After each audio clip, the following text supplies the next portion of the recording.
বাবা, আমি খাটো বেটে মেরে বিয়ে করতে পারবো না।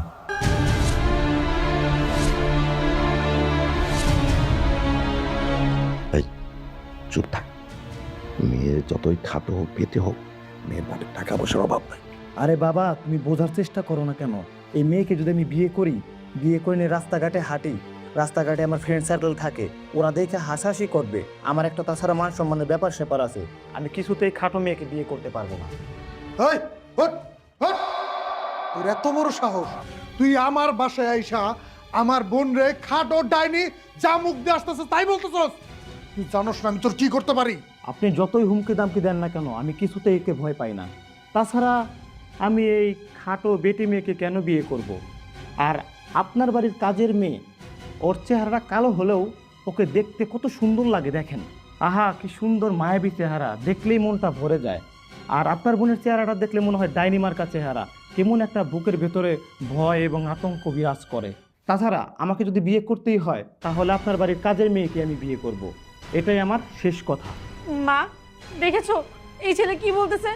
আমার চেহারা নাকি ডাইনির মতন, আমাকে দেখলে নাকি ভয় লাগে। মারে, তুই কান্না করিস না। আমার মেয়ের থেকে আমার কাজের মেয়েরে পছন্দ করে, ওদেরকে যদি আমি জুতা পিটা করে বের না করছি তাহলে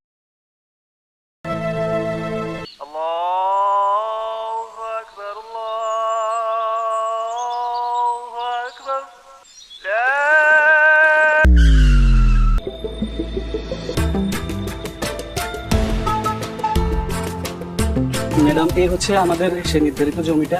আর আরেকটা কথা বলে রাখি, সেটা হচ্ছে আমাদের এই দিক দিয়ে কিন্তু 60 ফিট একটা রাস্তা হবে ম্যাডাম, ঠিক আছে? আচ্ছা আচ্ছা,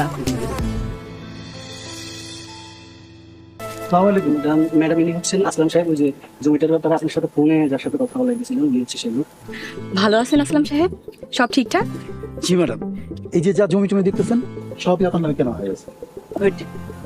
আচ্ছা, ওই লোকটাকে? ও রাজু, বিভিন্ন ক্ষেত খামারে কামলা দিয়ে খায়। আচ্ছা, তাহলে ওনাকে একটু ডাকেন। এই রাজু, এদিকে আয়। আইতাছি কাকা। জি কাকা। উনি হচ্ছে ম্যাডাম, এই পুরো জমিটাই ওনার নামে কেনা হয়েছে। ও আসসালামু আলাইকুম ম্যাডাম। ওয়ালাইকুম আসসালাম। আপনার কি কোনো সমস্যা?